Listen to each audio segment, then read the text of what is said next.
بسم الله والحمد لله والصلاة والسلام على أشرف رسول الله وعلى آله وأصحابه الفائزين برضا الله.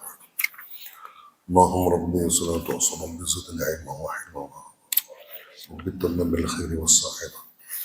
ربنا عليك توكلنا وإليك نبنا وإليك المصير ولا حول ولا قوة إلا بالله. حسنت نفسي بالحي القيوم الذي لا يموت أبدا ودفعت عني السوء بألف ألف لا حول ولا قوة إلا بالله العلي العظيم. راحة الله الحمد لله. അള്ളാഹു സുബ്ഹാനഹു വ തആല അവന്റെ ഇഷ്ടദാസന്മാരിൽ നമ്മെ ഉൾപ്പെടുത്തി തരട്ടെ. നമ്മുടെ പാപങ്ങളെല്ലാം അള്ളാഹു പുറത്തു തരട്ടെ. സതുദ്ദേശങ്ങളെല്ലാം അള്ളാഹു നിറവേറ്റി തരട്ടെ. രോഗികൾക്ക് അള്ളാഹു ശിഫാവും സലാമത്തും നൽകട്ടെ. വിശുദ്ധമായ ഖുർആന്റെ അഹലുകാരിൽ അള്ളാഹു നമ്മെ ഉൾപ്പെടുത്തി തരട്ടെ. ഖുർആനിന്റെ നൂറ് കൊണ്ട് അള്ളാഹു നമ്മുടെ ഹൃദയങ്ങളെ പ്രകാശിപ്പിച്ചു തരട്ടെ. നാളെ അന്ത്യനാളിൽ ഖുർആൻ ശുപാർശകരായി നിൽക്കുന്നവരിൽ അള്ളാഹു നമ്മെ ഉൾപ്പെടുത്തി തരട്ടെ.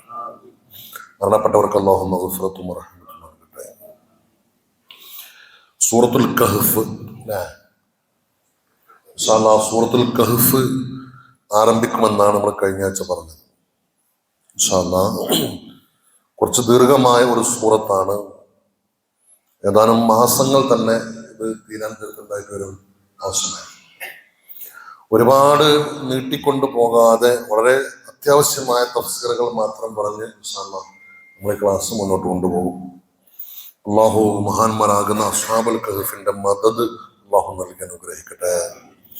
മഹാനായ കലീമുല്ലാഹി മൂസാ നബി സ്വല്ലല്ലാഹു അലൈഹി വസല്ലമിന്റെയും മഹാനായ ഖദർ നബി സ്വല്ലല്ലാഹു അലൈഹി വസല്ലമിന്റെയും മദദ് അള്ളാഹു നൽകി അനുഗ്രഹിക്കട്ടെ.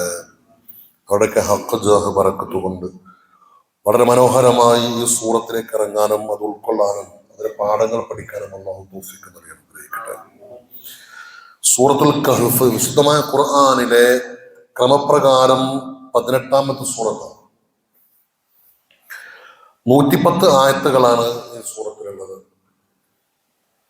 സൂറത്തുൽ കഹ്ഫ് നമ്മളൊക്കെ സാധാരണ പരിചയമുള്ള ഒരു സൂറത്ത് കൂടിയാണ് അല്ലെ.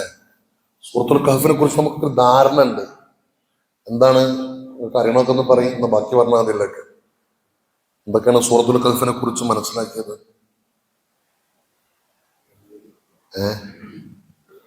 എല്ലാ വെള്ളിയാഴ്ചകളിലും പാരായണം ചെയ്യൽ സുന്നത്തുള്ള സൂറത്താണ് ഏത് അല്ലെ.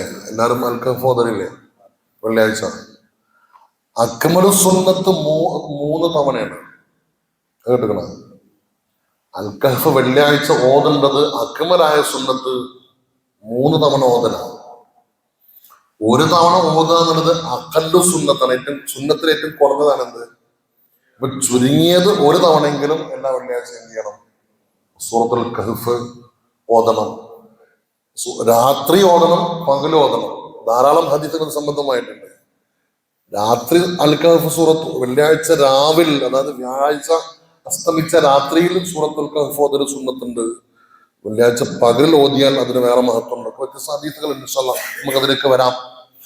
അപ്പോ കാലങ്ങളായി നമ്മൾക്ക് നിർവഹിച്ചു വരുന്ന അല്ലെങ്കിൽ ആഴ്ചയിൽ 1 തവണയെങ്കിലും നമ്മൾ ഓതിക്കൊണ്ടിരിക്കുന്ന ഒരു സൂറത്താണ് ഇത് സൂറത്തുൽ കഹ്ഫ്. സൂറത്തുൽ കഹ്ഫ് 2, 3, 4 ചരിത്രങ്ങളെ ബേസ് ചെയ്തിട്ടാണ് ഈ സൂറത്തുൽ കഹ്ഫ് മുന്നോട്ട് പോകുന്നത്. അതുകൊണ്ട് തന്നെ വിരസമില്ലാതെ കേട്ടിരിക്കാൻ, ചരിത്രങ്ങൾ കേൾക്കാൻ താല്പര്യമുള്ളവർക്ക് ആകർഷണീയമായ ഒരു സൂറത്ത് കൂടിയാണ് ഇത് സൂറത്തുൽ കഹ്ഫ്. അസ്ഹാബുൽ കഹ്ഫിന്റെ ചരിത്രം പറയുന്നുണ്ട്. ഖദർ നബി സ്വല്ലല്ലാഹു അലൈഹി വസല്ലമിന്റെ കൂടെ മൂസാ നബി സഞ്ചരിച്ച യാത്രയെ കുറിച്ച് പറയുന്നുണ്ട്. 2 തോട്ടത്തിന്റെ അവകാശികളായ 2 ആളുകളെ കുറിച്ച് എന്ത് ചെയ്യുന്നുണ്ട്? പറയുന്നുണ്ട്. പിന്നെ ദുൽഖർനൈൻ രാജാവിനെ സംബന്ധിച്ച് എന്ത് ചെയ്യുന്നുണ്ട്? പറയുന്നുണ്ട്. ചരിത്രം വളരെ മനോഹരമായി പറയുന്ന, എന്നാൽ അതിന്റെ ഇടയിൽ വേറെ കുറെ കാര്യങ്ങൾ എന്ത് ചെയ്യുന്നുണ്ട്? പറയുന്നുണ്ട്. അപ്പോ കേട്ടിരിക്കാനും പഠിക്കാനും ഉൾക്കൊള്ളാനും പെട്ടെന്ന് മനസ്സിലേക്ക് കയറുന്ന രൂപത്തിലുള്ള സമീപിക്കാനും ശ്രദ്ധേയമായ ഒരു സൂറത്ത് കൂടിയാണ് ഇത് സൂറത്തുൽ കഹ്ഫ്. കഹ്ഫ് എന്ന് പറഞ്ഞാൽ ഗുഹ എന്നാണ് അർത്ഥം. അപ്പൊ ഗാറ് എന്ന് പറഞ്ഞാലോ ഗാറ് സൗർ അതും ഗുഹന്നെ അല്ലെ. ഗാറും കഹ്ഫും തമ്മിലിപ്പോ മാറ്റമുണ്ട്, രണ്ടും വ്യത്യാസമുണ്ട്, രണ്ടും ഒന്നല്ല. എന്തായിരിക്കും? കഹ്ഫ് എന്ന് പറഞ്ഞാലും ഗുഹ എന്നാണ്, ഗാറ് എന്ന് പറഞ്ഞാലും എന്താണ്? ഇംഗ്ലീഷിൽ എന്താ കഹ്ഫിന് പറയാ, ഗുഹക്ക് എന്താ പറയാ? കേവ് എന്നാണ് പറയാ, അല്ലെ?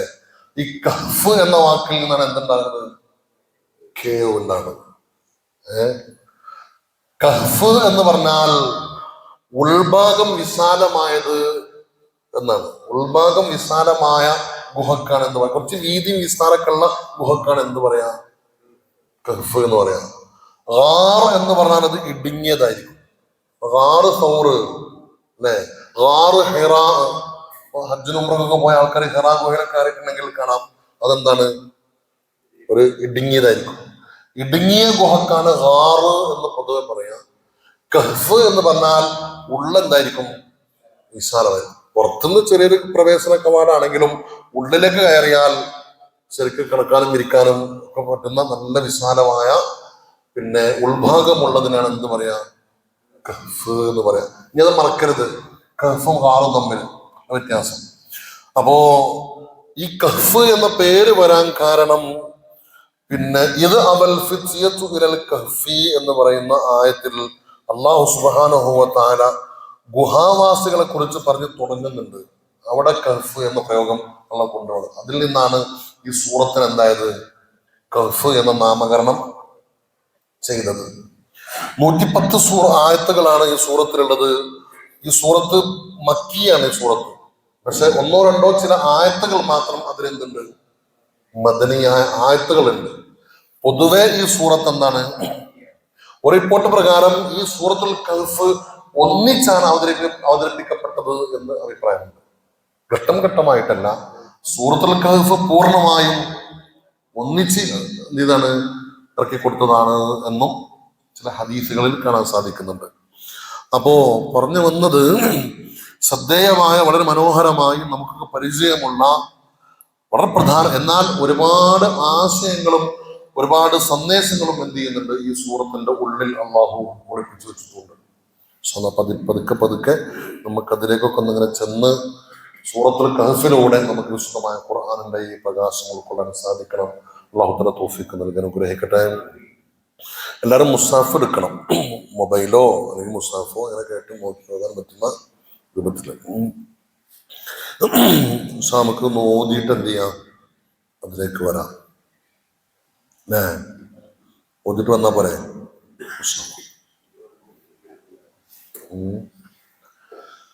أعوذ بالله من الشيطان الرجيم. بسم الله الرحمن الرحيم.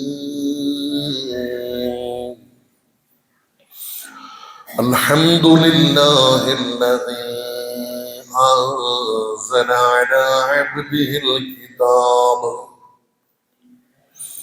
ولم يجعل له عوجا قيما لينذر بأسا شديدا من لدنه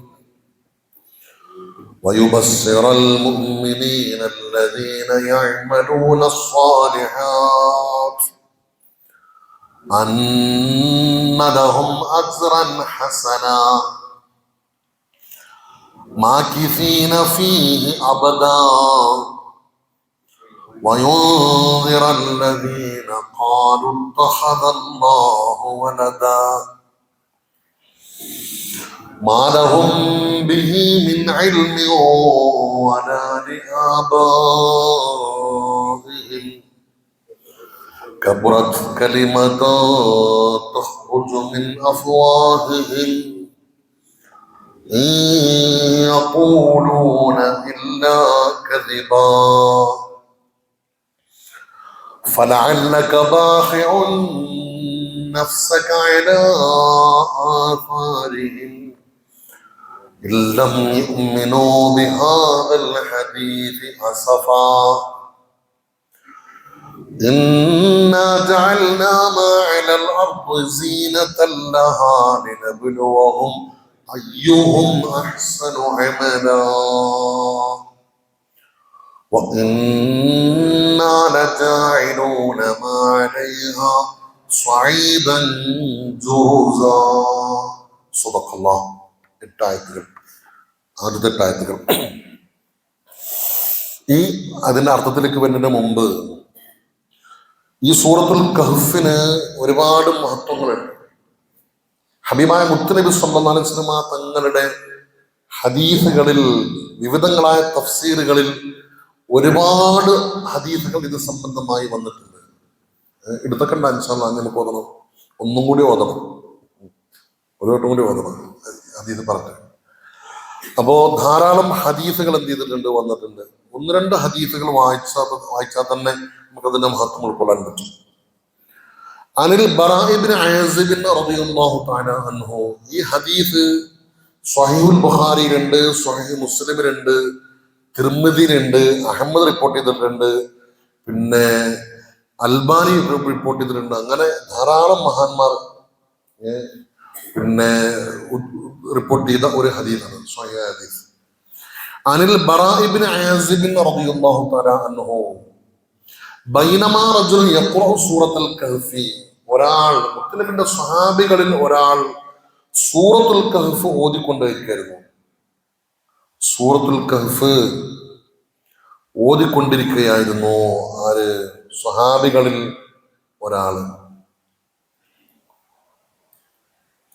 ഇത് ആ സമയത്ത് അദ്ദേഹത്തിന്റെ ഒട്ടകത്തെ, പിന്നെ തന്റെ മൃഗത്തെ 2 കയറ് കൊണ്ട് ബന്ധിച്ചിട്ടുണ്ട്. വീടിന്റെ തൊട്ടപ്പുറത്ത്, വീടിന്റെ പുറത്ത് തന്റെ ഒട്ടകത്തെ കെട്ടിയിട്ടിട്ടുണ്ട്. ഇദ്ദേഹം സൂറത്തുൽ കഹ്ഫ് പാരായണം ചെയ്യാൻ തുടങ്ങിയപ്പോ തർക്കുതു, ഈ ഒട്ടകം കയറ് പൊട്ടിച്ച് ഓടാൻ ഇങ്ങനെ ശ്രമിക്കുന്നത്, ഇങ്ങനെ ചാടിക്കളിച്ച് ഇങ്ങനെ എന്തൊരു വെപ്രാളം കാട്ടാൻ തുടങ്ങി. ആര്? ഈ ഒട്ടകം, അല്ലെങ്കിൽ ഈ കുതിര. ദാബത്ത് എന്നാണ് കൊടുത്തിട്ടുള്ളത്. ഇതാ മസൽ. അപ്പോ ഇയാൾ എന്ത് ചെയ്തു? ഓത്ത് നിർത്തിയപ്പോ ഈ ഒട്ടകം എന്ത് ചെയ്തു? വീണ്ടും ഓതി. അപ്പോൾ എന്ത് ചെയ്തു? അങ്ങനെ വീട്ടിൽ പുറത്തിറങ്ങി നോക്കി. എന്താ സംഭവം? അതുകൊണ്ട് നമ്മളങ്ങനല്ല, മൃഗങ്ങള് തൊഴുത്തിൽ എന്തെങ്കിലുമൊക്കെ ഒച്ചമണി ഉണ്ടാക്കി നമ്മൾ എന്ത് ചെയ്യും? ഇറങ്ങി നോക്കുമല്ലോ. അങ്ങനെ ഇറങ്ങി നോക്കിയപ്പോ ഇതാ മസറുൽ ഗമാമത്തി അലി സഹാബത്തി. അപ്പണ്ട് ഒരു മേഘം തന്റെ വീട് ഇങ്ങനെ പൊതിഞ്ഞിങ്ങനെ നിൽക്കുന്നത്. ഇങ്ങനെ വീടിന്റെ മേലെ ഒരു മേഘം ഇങ്ങനെ താഴ്ന്നു വന്ന് ഇങ്ങനെ വീടിനെ ഇങ്ങനെ മൂടി നിൽക്കുന്നത്. അങ്ങനെ അദ്ദേഹം എന്ത് ചെയ്തു? ആ ഒത്ത് അവിടെ അവസാനിപ്പിച്ചു. അങ്ങനെ നേരം പുലർന്നപ്പോ അതാ റസൂലുള്ളാഹി സ്വല്ലല്ലാഹു അലൈഹി വസല്ലം, ഹബീബായ മുത്തനബി എന്ന് വിഷയങ്ങൾ പറഞ്ഞു. ഫദക്കറ ദാലിക ലഹു. ഈ വിഷയം എന്ത് ചെയ്തു? ഇവരോട് പറഞ്ഞു. ഫഖാല ലഹു നബിയു സ്വല്ലല്ലാഹു അലൈഹി വസല്ലം. അപ്പോൾ ഹബീബായ മുത്തനബി സ്വല്ലല്ലാഹു അലൈഹി വസല്ലം തങ്ങൾ പറഞ്ഞു, തിൽക സകീനത്തു നസലത്ത് മഅൽ ഖുർആൻ. അത് വിശുദ്ധമായ ഖുർആൻ ഓതുമ്പോൾ ഇറങ്ങുന്ന സകീനത്താണ് എന്ന് ഹബീബ്. പിന്നെ സക്കീനത്ത് ഇറങ്ങുന്ന ആയത്തില്ലേ, അങ്ങനെ ആയത്തുണ്ടല്ലോ. ഖുർആൻ ഓതുന്നിടത്ത് എന്തിറങ്ങും?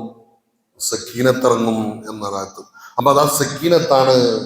നസലത്ത് മഅൽ ഖുർആൻ, അത് ഖുർആൻ ഓതിയപ്പോ ഇറങ്ങിയ സക്കീനത്താണ് എന്ന് ഹബീബായ മുത്തനബി. മറ്റു റിപ്പോർട്ടിൽ ഇങ്ങനെയാണ്. എന്ത്? അപ്പൊ നബി തങ്ങൾ ചോദിച്ചു, അതെന്താണ് നിനക്ക് അറിയുമോ? ആ ഇറങ്ങിയ മേഘം പോലെ കണ്ടത് എന്താണെന്ന് അറിയുമോ? അപ്പൊ ഇയാള് പറഞ്ഞു, ഇല്ല. ഉസൈദ് ബിൻ ഹുലൈർ ആണ് എന്ത് ചെയ്യുന്നത്? ഉസൈദ് ബിൻ ഹുലൈർ എന്ന സ്വഹാബിയാണ് ഈ ഓതുന്ന വ്യക്തി. അപ്പോ റസൂലുള്ളാഹി തങ്ങൾ പറഞ്ഞു, തിൽക്കൽ മലായികത്തു ദനത്ത് ലിസൗതിക. നീ വിശുദ്ധമായ സൂറത്തുൽ കഹ്ഫ് ഓതുന്നത് കേട്ടപ്പോൾ അത് കേൾക്കാൻ വേണ്ടി ഇറങ്ങി വന്ന മലക്കുകളാണ് എന്ന് ഹബീബായ മുത്തനബി സ്വല്ലല്ലാഹു അലൈഹി വസല്ലം. എന്നിട്ട് പറഞ്ഞു, വലൗ ഖറഅത അസ്ബഹത യൻദുറു നാസു ലഹ. നീ ഓത്ത് നിർത്താതെ നേരം വെളുക്കോളം അത് ഓതിയിരുന്നെങ്കിൽ അതങ്ങനെ നിൽക്കുകയും എന്താണ് യൻദുറു നാസു ലഹ ലാ തതവാറ മിൻഹും, നേരം പുലർന്നാൽ ആളുകൾക്ക് അത് കാണാൻ കഴിയുകയും ചെയ്യുമായിരുന്നു എന്ന്. അത് പോകൂലായിരുന്നു. നേരം വെളുക്കോളം ഓതി ആൾക്കാർ പുറത്തിറങ്ങുന്ന സമയം വരെ ഓതിയിരുന്നെങ്കിൽ അതങ്ങനെ നിൽക്കുന്നത് എന്ത് ചെയ്യായിരുന്നു? ആളുകൾക്ക് കാണാമായിരുന്നു, അങ്ങനെ നിൽക്കുമായിരുന്നു. നിർത്തിയപ്പോൾ എന്ത് ചെയ്തതാണ്? ഇത് പോയതാണ് എന്ന്. ഇത് ഈ സംഭവം എവിടെയും കേട്ടിക്കണം. ഈ ഹദീസ് കേൾക്കാതിരിക്കൂല. സൂറത്തുൽ ബഖറയെ സംബന്ധിച്ചും എന്ത് ചെയ്യുന്നുണ്ട്? പറയാറുണ്ട്. സൂറത്തുൽ ബഖറയായിരുന്നു അങ്ങനെ ഓതിയിരുന്നത്. സൂറത്തുൽ ബഖറ ഈ ഹദീസിനെ ജംഅ ചെയ്തുകൊണ്ട് ബുഖാരിയും പിന്നെ സ്വഹീഹുൽ ബുഖാരിയുടെ വ്യാഖ്യാന ഗ്രന്ഥമായ ഫതുഹുൽ ബാരിയിൽ അസ്കലാനി ഇമാം പറയുന്നു, ഇത് രണ്ടും വ്യത്യസ്തങ്ങളായ സംഭവങ്ങളാണ് എന്നാണ്. അൽ ബഖറ ഓതുന്ന സമയത്ത് ഉണ്ടായിട്ടുണ്ട്, അൽ കഹ്ഫ് ഓതുന്ന സമയത്ത് എന്ത് ചെയ്തിട്ടുണ്ട്, ഉണ്ടായിട്ടുണ്ട്. അതല്ലെങ്കിൽ ഈ ഉസൈദ് ബിൻ ഹുലൈർ ഇതേ സമയത്ത് അൽ ബഖറയും ഓതിയിട്ടുണ്ട്, അൽ കഹ്ഫും ഓതിയിട്ടുണ്ട് എന്നാണ്. അപ്പോ പൊതുവെ ഖുർആൻ ഓതുന്ന മജ്ലിസുകളിൽ സക്കീനത്ത് ഇറങ്ങും, മലക്കുകളുടെ സാന്നിധ്യം ഉണ്ടാവും, പ്രശംസയില്ലാത്ത കാര്യമാണ്. പ്രത്യേകിച്ച് അൽ കഹ്ഫ് സൂറത്ത് ഓതുമ്പോഴും എന്തുണ്ടാകും, മലായിക്കത്തിന്റെ സാന്നിധ്യം ഉണ്ടാകും. എവിടെ?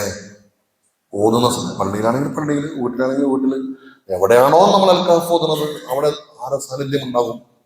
മലായിക്കത്തിന്റെ സാന്നിധ്യം ഉണ്ടാകും എന്നാണ് ഹബീബായ മുത്തനബി തങ്ങൾ ചെയ്തത്. അപ്പൊ ഒരു ഫضലാണെന്ന് സൂറത്തുൽ കഹ്ഫിന്റെ മഹത്താണ്. അത് ഓതുന്നിടത്ത് മലായിക്കത്തിന്റെ സാന്നിധ്യം, അത് കേൾക്കാൻ ആര് വരും? മലക്കുകൾ വരും എന്ന് ഹബീബായ മുത്തനബി സ്വല്ലല്ലാഹു അലൈഹി വസല്ലം. അല്ലാഹു മനസ്സിലാക്കാൻ തൗഫീഖ് നൽകട്ടെ. وقال إسحاق بن عبد الله بن أبي فروة رضي الله تعالى عنه أن رسول الله صلى الله عليه وسلم قال, മുത്തനബി തങ്ങൾ സ്വഹാബത്തിനോട് ചോദിച്ചു, അലാ അദുല്ലുക്കും അലാ സൂറത്തിൻ, നിങ്ങൾക്ക് ഞാനൊരു സൂറത്തിനെ കുറിച്ച് പറഞ്ഞു തരട്ടെ. സയ്യഅഹാ സബഊന അൽഫ മലക്കിൻ, ആ സൂറത്ത് ഭൂമിയിലേക്ക് അവതരിച്ചത് സബഊന അൽഫ മലക്കിൻ, 70,000 മലക്കുകളുടെ അകമ്പടിയോടുകൂടെയാണ്. 70,000 മലക്കുകളുടെ അകമ്പടിയോടുകൂടി ഭൂമിയിലേക്ക് ഇറക്കപ്പെട്ട ഒരു സൂറത്തിനെ കുറിച്ച് പറഞ്ഞു തരട്ടെയോ. ഈ സൂറത്ത് ഭൂമിയിലേക്ക് അവതരിക്കുമ്പോൾ അതിന്റെ കൂടെ 70,000 മലക്കളും എന്ത് ചെയ്തിട്ടുണ്ട്? ഭൂമിയിലേക്ക് വന്നിട്ടുണ്ട്. ഏതോ സൂറത്ത്? അൽ കഹ്ഫ്. അതിന്റെ മഹത്വം ആകാശഭൂമിയോളം വലുപ്പമുണ്ട്. ഏത്? ഈ അൽ കഹ്ഫ് സൂറത്തിന്റെ മഹത്വം, അതിന്റെ ബഹുമാനം, അതിന്റെ മഹത്വം മാ ബൈന സമാഇ വൽ അർള്, ആകാശഭൂമിയോളമുണ്ട്. ആ സൂറത്തിന് എത്ര മഹത്വം ഉണ്ടാകുമ്പോ ആ സൂറത്ത് പാരായണം ചെയ്യുന്നവർക്കും എന്തുണ്ട്? ആകാശഭൂമിയോളം മഹത്വമുണ്ട് എന്ന് ഹബീബായ മുത്ത്. കേൾക്കണം, എന്റെ ഓരോ വാക്കുകളും ശ്രദ്ധിക്കണം. സൂറത്തുൽ കഹ്ഫിന് എത്ര മഹത്വമുണ്ട്? 70,000 മലക്കളുടെ അകമ്പടിയോട് കൂടിയാണ് ഈ സൂറത്ത് എന്ത് ചെയ്യുന്നത്? ഭൂമിയിലേക്ക് അവതരിപ്പിക്കപ്പെടുന്നത്. അതൊരു മഹത്വം. മറ്റു സൂറത്തുകൾക്കൊന്നും ഇല്ലാത്തൊരു പ്രത്യേകത. ഈ സൂറത്തിന്റെ മഹത്വം ആകാശഭൂമിയോളം വലുപ്പമുണ്ട്. അത് ഓതുന്നവർക്കും എന്തുണ്ട്? അത്ര മഹത്വമുണ്ട്. എന്നിട്ട് സ്വഹാബത്ത് പറഞ്ഞു, ഖാലു ബലാ യാ റസൂലല്ലാഹ്, നബിയെ പറഞ്ഞു തരൂ ആ സൂറത്ത് ഏതാണെന്ന്. അപ്പൊ പറഞ്ഞു, സൂറത്തു അസ്ഹാബുൽ കഹ്ഫി, അത് സൂറത്തുൽ കഹ്ഫാണ് എന്ന് ഹബീബായ മുത്തുനബി. എന്നിട്ട് പറഞ്ഞു, മൻ ഖറഅഹാ യൗമൽ ജുമുഅ, ഒരാൾ ഈ സൂറത്തുൽ കഹ്ഫിനെ വെള്ളിയാഴ്ച ദിവസം യൗമൽ ജുമുഅ, പകൽ, ദിവസം എന്ന് പറഞ്ഞാൽ പകൽ, ഓതിയാൽ ഗുഫ്ര ലഹു, അവർക്ക് പൊറുക്കപ്പെടും. അൽ ജുമുഅത്തുൽ ഉഖറ, അടുത്ത ജുമുഅ വരെ കഴിഞ്ഞില്ല.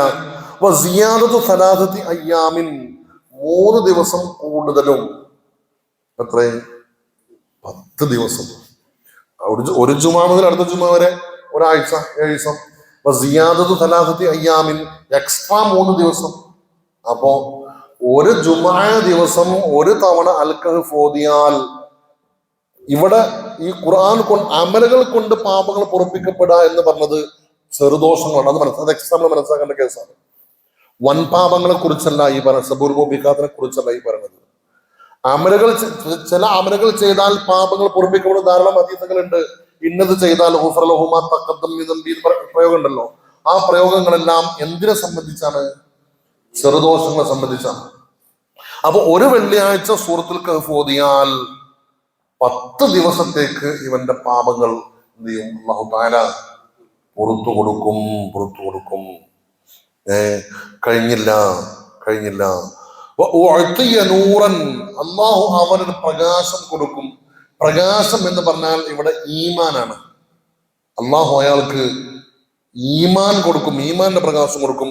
യബ്ലുഗുസ്സമാ, ആകാശം മുട്ടെ, ആകാശം മുട്ടെ. ഇതൊക്കെ എങ്ങനെയാണെന്നൊന്നും എന്ത് ചെയ്യണ്ട, തലപുകഞ്ഞ് അറിയിക്കണ്ട. അതൊക്കെ ചില സംവിധാനം എന്ത് ചെയ്തിട്ടുണ്ട്, അള്ളാഹു തല ഒരുക്കിയിട്ടുണ്ട്. നമ്മൾ ചെയ്താൽ മതി, എന്ത് ചെയ്യും, അള്ളാഹു തരും. പിന്നെ പറഞ്ഞു ദജ്ജാലിന്റെ ഫിത്നയെ തൊട്ട് ഇവൻ എന്ത് ചെയ്യും, കാവൽ നൽകപ്പെടുകയും ചെയ്യും എന്ന് ഹബീബായ മുത്തുനബി. ഏതാ സൂറത്ത്?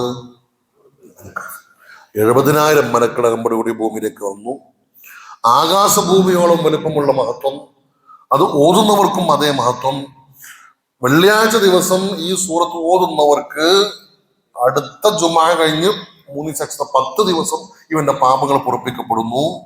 മാത്രല്ല ആകാശം മുട്ടെ ഈമാൻ എന്ത് ചെയ്യുന്നു, ഇവർക്ക് നൽകപ്പെടുന്നു. മാത്രല്ല ഫിത്നത്തു ദജ്ജാൽ, ദജ്ജാലിന്റെ ഫിത്നയിൽ നിന്ന്, ദജ്ജാലിന്റെ ഫിത്ന ഭയങ്കര സംഭവമാണ് അല്ലെ. നിസ്കാരത്തിൽ നമ്മൾ കാവൽ ചോദിക്കുന്നത് എല്ലാ ദിവസവും അല്ലേ. അല്ലാഹുമ്മ ഇന്നി അഊദു ബിക മിൻ അദാബിൽ ഖബ്രി വമിൻ അദാബിൻ നാർ വമിൻ ഫിത്നത്തിൽ മഹ്യാ വൽ മമാതി വമിൻ ഫിത്നത്തിൽ മസീഹിദ് ദജ്ജാൽ. ദജ്ജാല് വരാനിരിക്കുന്ന സംഭവമാണ്. ഒറിജിനൽ ദജ്ജാലികൾ ഇപ്പോഴും ഉണ്ട്. ഇൻഷാ അല്ലാഹ് നമുക്കിലേക്ക് വരാം. ദജ്ജാലികൾ ഇപ്പോഴും ഉണ്ട്. എന്നാൽ ഒറിജിനൽ ദജ്ജാല് വരാൻ കൂടുതൽ താമസമൊന്നുമില്ല. ചുറ്റുഭാഗം നമ്മൾ വീക്ഷിക്കുമ്പോൾ അതിന്റെ ചില അടയാളങ്ങളൊക്കെ എന്ത് ചെയ്തിട്ടുണ്ട്, ചെറുതെന്നല്ല, മിക്കവാറും അടയാളങ്ങളൊക്കെ എന്തായിട്ടുണ്ട്. അപ്പൊ കൂടുതൽ വൈകാതെ ആര് വരും, ദജ്ജാല് വരും. അപ്പൊ ആ ദജ്ജാലിന്റെ ഫിത്നയിൽ നിന്ന് സംരക്ഷണമാണ് ആർക്ക്, അൽ-കഹ്ഫ് ഓതുന്നവർക്ക്. അപ്പൊ രണ്ട് ഹദീസായി. ശ്രദ്ധിക്കണ്ട. ഇബ്നു അബ്ബാസ് റളിയല്ലാഹു തആല അൻഹു, ഇബ്നു അബ്ബാസ് റളിയല്ലാഹു തആല റിപ്പോർട്ട് ചെയ്യുന്ന ഒരു സംഭവം. ഇബ്നു അബ്ബാസ് റഈസുൽ മുഫസ്സിരീനാണ്, ഖുർആൻ വ്യാഖ്യാതാക്കളുടെ നേതാവാണ്. ആര്? ഇബ്നു അബ്ബാസ് റളിയല്ലാഹു തആല അൻഹു. അദ്ദേഹം ഖാല ലഹു റജുലുൻ, ഒരിക്കൽ ഇബ്നു അബ്ബാസ് തങ്ങളോട് ഒരാൾ ചോദിച്ചു, ഇന്നി ഉദ്മിറു അൻ അഖൂമ സഅതൻ മിനൽ ലൈലി, രാത്രിയിൽ ഒരു സമയത്ത് നീക്കാൻ വേണ്ടി ഞാൻ തീരുമാനിക്കും, ഇന്ന സമയത്ത് നീക്കണം. ഉദാഹരണം, തഹജ്ജുദ് നിസ്കരിക്കാൻ വേണ്ടി 4 മണിക്ക് നീക്കണം എന്ന് കിടക്കുമ്പോൾ ഞാൻ എന്ത് ചെയ്യും, കരുതും. പക്ഷേ ഫയഗ്ലിബ്നി അന്നൗം, ഉറക്കം മികച്ചിട്ട് എനിക്ക് എന്ത് ചെയ്യാൻ കഴിയില്ല, വിചാരിച്ച സമയത്ത് എഴുന്നേൽക്കാൻ കഴിയാറില്ല. നമുക്ക് കണ്ട പ്രശ്നം അല്ലേ. കിടക്കുമ്പോൾ എന്ത് കരുതും, നേരത്തെ നീക്കണം കരുതും. പക്ഷെ ഉറക്കണം മതിയാവൂല. ആ സമയത്ത് ഇങ്ങനെ ഒന്നും കൂടി, ആ സമയത്തിനുള്ള പുതപ്പുകളുടെ മേത്തിട്ട് ഒന്നും കൂടി ചോദിക്കും തന്നെ, അതിന്റെ സുഖം വേറെ സുഖം തന്നെ. അങ്ങനെ എന്ത് ചെയ്യും, ഉറങ്ങിപ്പോകും. അപ്പോ ഈ പരാതി പറഞ്ഞ, അല്ലെങ്കിൽ ഈ വിഷമം പറഞ്ഞ ആളോട് ഇബ്നു അബ്ബാസ് റഹിമഹുല്ലാ പറഞ്ഞു, ഇത് അറത്ത അൻ തഖൂമ അയ്യ സഅത്തിൻ ശിഅത മിനൽ ലൈൽ, രാത്രിയിൽ ഏത് സമയത്ത് എഴുന്നേൽക്കാൻ നീ ഉദ്ദേശിച്ചാലും ഫഖ്റ ഇദാ അഖൽത മൽജഅക, നീ ഉറങ്ങാൻ പോകുന്ന സമയത്ത് വിരിപ്പിലിരുന്ന് നീ ഓതിക്കോ. എന്തോദിക്കോ? ഖുൽ ലൗ കാനൽ ബഹ്റു മിദാദൻ ലികലിമാതി റബ്ബി. അതേതാ? ഏതാണ്? അൽ-കഹ്ഫ് സൂറത്തിന്റെ അവസാനത്തെ 2 ആയത്താണ് ഇത് ഈ പറഞ്ഞത്. ഏത്? ഖുൽ ലൗ കാനൽ ബഹ്റു മിദാദൻ ലികലിമാതി റബ്ബി لنفد البحر قبل أن تنفذ كلمات ربي ولو جئنا بمثله مددا قل إنما أنا بشر مثلكم يوحى إلي أنما إلهكم إله واحد فمن كان يرجو لقاء ربه فليعمل عملا صالحا ولا يشرك بعبادة ربه أحدا. الحمد لله. എല്ലാവരും ഓതുന്നുണ്ട് എല്ലാവർക്കും അറിയാം. ആ ഈ 2 ആയത്തുകൾ ഓതിയാൽ മതി. എന്ത്? അലാറൊന്നും വേണ്ട, അങ്ങനെ തന്നെയാണ്. പക്ഷെ നമ്മക്ക് എന്തില്ല അല്ലെ, ഇതിപ്പോ അയാൾ അങ്ങനെ ക്ലാസ്സിന്റെ സൗകര്യത്തിന് വേണ്ടി അങ്ങനെയൊക്കെ പറയും.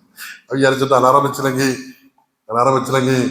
നമ്മളെ സുബി എന്തായി പോകും അല്ലേ. നിങ്ങൾ കേട്ടോളി. എന്താ പറഞ്ഞ് ഇബ്നു അബ്ബാസ് തങ്ങൾ പറയാണ്, അങ്ങനെ ഓതിയാൽ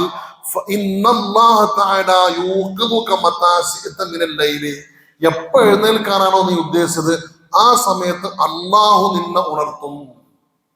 അള്ളാഹു നിന്നെന്ത് ചെയ്യും? ഉണർത്തും.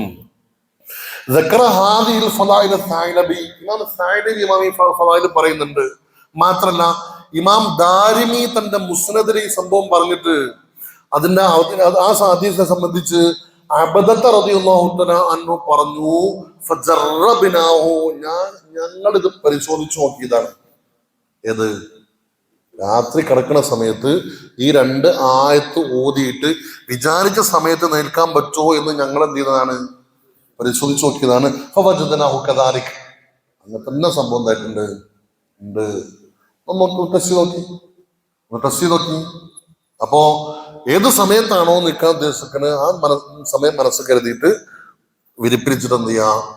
ഈ 2 ആയത്തുകൾ എന്ത് ചെയ്യാ? ഓതുക. ഏത് സൂറത്തുൽ കഹ്ഫിന്റെ കുല്ലൗകാനൽ ബഹറു മിദാദൻ ലികലിമാത്തി റബ്ബി എന്ന് തുടങ്ങുന്ന ആയത്ത് അതിന് അവസാനം വരെ വലാ യുശ്രിക് ബിഇബാദത്തി റബ്ബിഹി അഹദാ വരെ ഓതുക.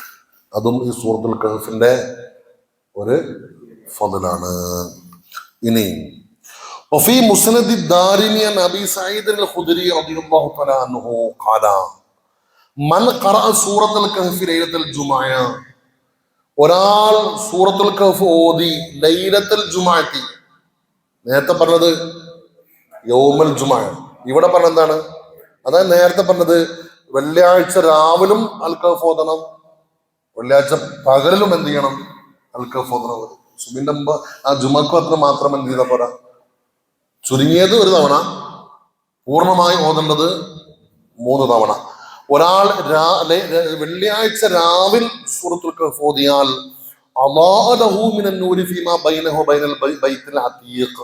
അവന്റെയും ബൈത്തുൽ അതീഖിന്റെയും ഇടയിൽ അള്ളാഹു പ്രകാശിപ്പിച്ചു കൊടുക്കും. ബൈത്തുൽ അതീഖ് എന്ന് പറഞ്ഞാൽ ആകാശലോകത്തിലെ പ്രത്യേക സംവിധാനമാണ്. ആകാശ മുട്ടയിൽ ഇവർക്ക് എന്ത് ചെയ്യും? അള്ളാഹു തആല പ്രകാശിപ്പിച്ചു കൊടുക്കും. وفي صحيح مسلم عن ابي الدرداء ان النبي الله صلى الله عليه وسلم قال من حفظ 10 آيات في اول سوره الكهف, സൂറത്തുൽ കഹ്ഫിന്റെ ആദ്യത്തെ 10 ആയത്തുകൾ ഒരാൾ ഹിഫ്ളാക്കിയാൽ, ഹിഫ്ളാക്കുക എന്ന് പറഞ്ഞാൽ മനപ്പാഠമാക്കിയാൽ, കേട്ട സംഭവമാണ്. ഉസിമ മിന ദജ്ജാലി, ദജ്ജാലിൽ നിന്ന് അവർക്ക് എന്ത് ചെയ്യും? ദജ്ജാല് ഭയങ്കര അദാബ്, ഭയങ്കര സംഭവമാണ്. എന്ത് ദജ്ജാല്? അവൻ വരണ എന്തിനാണ്? ഞാനാണ് പടച്ചോന് എന്ന് പറയാനാണ്, അവനെ കൊണ്ട് വിശ്വസിപ്പിക്കാനാണ് വരുന്നത്, ഈമാൻ പഴപ്പിക്കാനാണ് വരുന്നത്. അത്ഭുതങ്ങളായ പല കഴിവുകളും എന്ത് ചെയ്യും? അല്ലാഹു അവർക്ക് കൊടുക്കും. ഒരു മേഘത്തിന്റെ തുണ്ട് പോലും ഇല്ലാത്ത ആകാശം നോക്കിയിട്ട് ഇത്തിരി മഴ പെയ്യുന്ന അപ്പണ് പെയ്യും. കുറച്ചത് പെയ്ത മതി പറഞ്ഞാൽ എന്ത് ചെയ്യും? ടാപ്പൂട്ടിയമാര് എന്ത് ചെയ്യും? എന്നിട്ട് പറയും, ഇതൊക്കെ കണ്ടിട്ട് പറയും, ഇതിനെ കൊണ്ട് വിശ്വസിക്കണില്ല എന്ന് ചോദിച്ചു.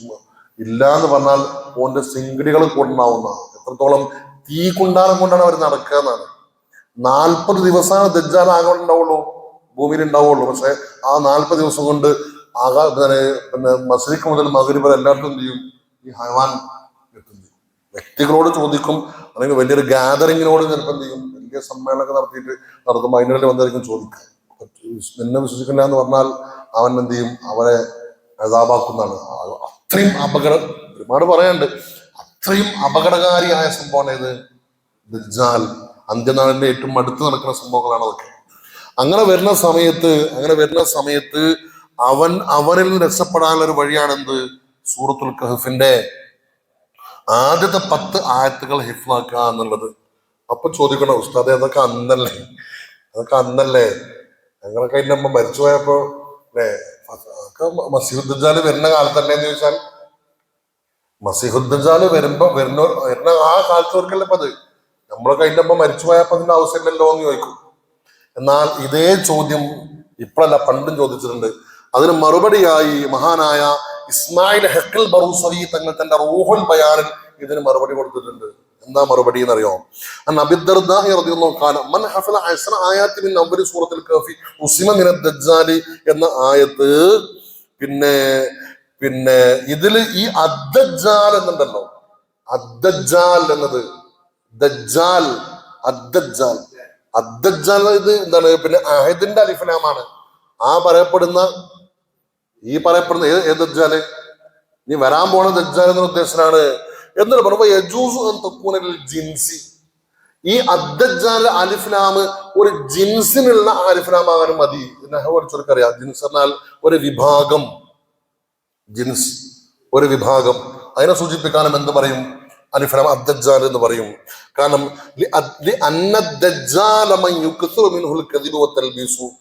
കള്ളവും തൽബീസും അധികരിച്ചവർക്കാണ് എന്ത് പറയാ, കളവ് പറയലാണ് അവന്റെ പ്രധാന ഹോബി ദജ്ജാലിന്റെ. അതുപോലെ തന്നെ തൽബീസ്, ആളുകൾക്കുള്ള വസ്വാസം ഉണ്ടാക്കുക, പ്രയാസം ഉണ്ടാക്കുക, വിശ്വാസപരമായി വസ്വാസം ഉണ്ടാക്കുന്ന അത്തരം ആളുകൾക്കും അതാണ് അവന്റെ പണി. വഖദ് ജാഫിൽ ഹദീസിലുണ്ട് യഖൂനു ഫി ആഖിരി സമാനി ദജ്ജാലൂന കദ്ദാബൂന എന്നൊരു ഹദീസുണ്ട്. യഖൂനു ഫി ആഖിരി സമാൻ, ആഖിറു സമാനിൽ വരും ദജ്ജാലൂന കദ്ദാബൂൻ, ദജ്ജാലീങ്ങളും കദ്ദാബീങ്ങളായ ദജ്ജാലീങ്ങൾ വരും. അപ്പൊ ഒരു ദജ്ജാലല്ല, കുറെ ദജ്ജാലുണ്ട്. അതിനെ സംബന്ധിച്ച് പറയുന്നു ഈ ദജ്ജാല് കദ്ദാബറ ഇപ്പോഴും നമ്മുടെ ഇടയിൽ കൂടെ കണ്ടാല് ദജ്ജാലികളുണ്ട്. അതായത് മനുഷ്യന്റെ വിശ്വാസത്തെ പിഴപ്പിക്കുന്നവരെല്ലാം ആരാണ്? ദജ്ജാലികളാണ്. അതാണ് ഇമാം ഇസ്മായിൽ തങ്ങൾ പറഞ്ഞു അഹ്ലുൽ അഹ്വാഇ വൽ ബിദ്അഇ ദജാജിലത്തു സമാനിഹിം. അഹ്വാ ബിദ്അഇന്റെ ആളുകൾ, അതായത് ഇച്ഛക്കനുസരിച്ച് പ്രവർത്തിക്കുന്ന, മറ്റുള്ള ഓരോ ഇച്ഛക്കനുസരിച്ച് അവന്റെ താല്പര്യങ്ങൾക്ക് മുൻഗണന കൊടുത്ത് മറ്റൊരു വിശ്വാസങ്ങൾക്ക് പഴപ്പിക്കുക.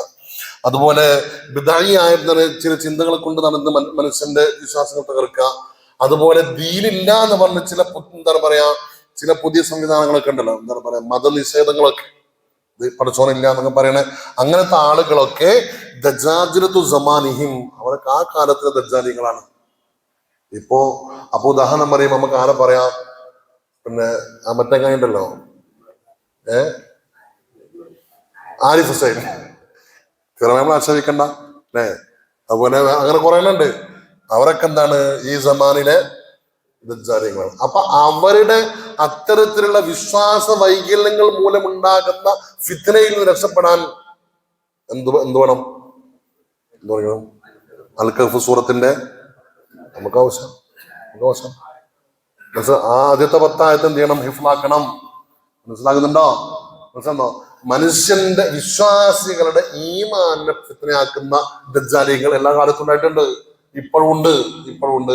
അവരാണ് അഹ്ലുൽ അഹ്വാഇ വൽ ബിദ്അഇ. അവരുടെ ഫിത്നയിൽ നിന്ന് അവര് ഈ കാലത്ത് ദജ്ജാലികളാണ്. അപ്പൊ ഈ കാലത്ത് ഹിഫ്ലാക്കാൻ അവരുടെ ഫിത്നയിൽ നിന്നാവും രക്ഷപ്പെടാൻ സാധിക്കും. എന്താണ് ഇവരിൽ നിന്ന് ഈ കാവലുണ്ടാവാനുള്ള എന്താണ്? ഈ ദജ്ജാലിൽ നിന്ന് കാവലുണ്ടാകാൻ ഈ സൂറത്ത് ഹിഫ്ലാക്ക് എന്ന് പറയാൻ കാരണം, അതിന് കാരണം ഉണ്ടാവുമല്ലോ. എന്താണ്? അസ്ഹാബുൽ കഹ്ഫിന്റെ ചരിത്രമാണ് സൂറത്തുൽ കഹ്ഫിന്റെ ആദ്യ ഭാഗത്ത് എന്ത് ചെയ്യണത് പറയണത്.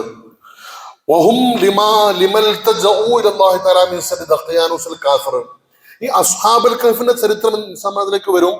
അസ്ഹാബുൽ കഹ്ഫിന്റെ ചരിത്രം എന്നാൽ കാഫറായ ദഖ്യാനൂസ് രാജാവിൽ നിന്ന് അഭയം തേടിയവരാണ് ആര്? ഈ അസ്ഹാബുൽ കഹ്ഫ്.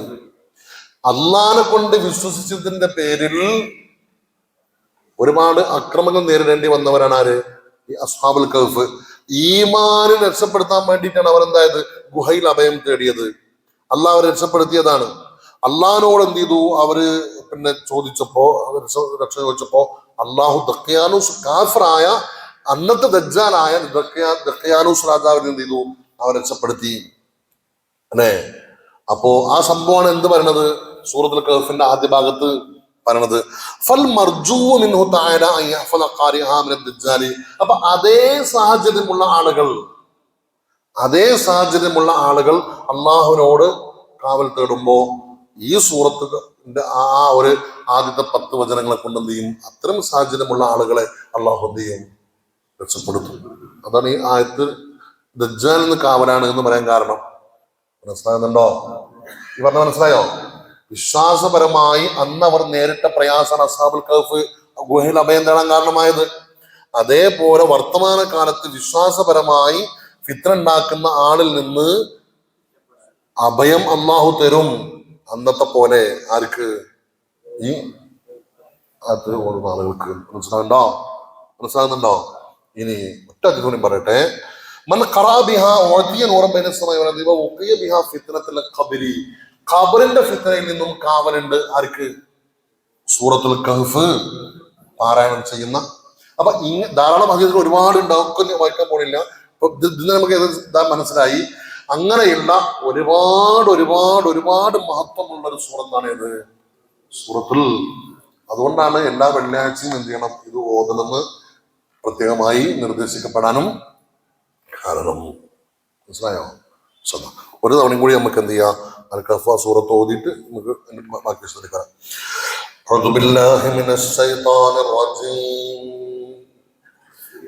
അപ്പൊ ഇനി ഓതുമ്പോ എന്ത് ചെയ്യണം, ഈ പറയപ്പെട്ട സംഗതിയൊക്കെ മനസ്സിൽ വെച്ചിട്ടാണ് എന്ത് ചെയ്യേണ്ടത്, സൂറത്ത് ഓതിയാൽ കിട്ടുന്ന ഈ ഗുണങ്ങളെല്ലാം ഇനി ഈ സൂറത്തുൽ കഹ്ഫിന്റെ ആദ്യത്തെ ഈ 10 ആയത്തുകൾ നമ്മൾ എന്ത് ചെയ്യണം, കാണാതെ പഠിക്കും വേണം. ഇപ്പൊ തന്നെ പഠിക്കണം എന്നല്ല, ഈ സൂറത്ത് തീരുമ്പോഴേക്ക് എന്ത് ചെയ്യണം, ഈ 10 സൂറത്തുകൾ ഈ 10 ആയത്തുകൾ നമ്മൾ എന്ത് ചെയ്യണം, ഹിഫ്ലാക്കും വേണം. ഓതി ഹിഫ്ലാക്കണം. ബിസ്മില്ലാഹിർ റഹ്മാനിർ റഹീം. അൽഹംദുലില്ലാഹില്ലദീ അൻസല അലാ അബ്ദിഹിൽ കിതാബ വലം യജ്അൽ ലഹു ഇവജാ قيما لينذر بأسا شديدا من لدنه ويبشر المؤمنين الذين يعملون الصالحات أن لهم أجرا حسنا ماكثين فيه أبدا وينذر الذين قالوا اتخذ الله ولدا ما لهم به من علم ولا لآبائهم كبرت كلمة تخرج من أفواههم إن يقولون إلا كذبا فلعلك باخع نفسك على آثارهم إن لم يؤمنوا بهذا الحديث أسفا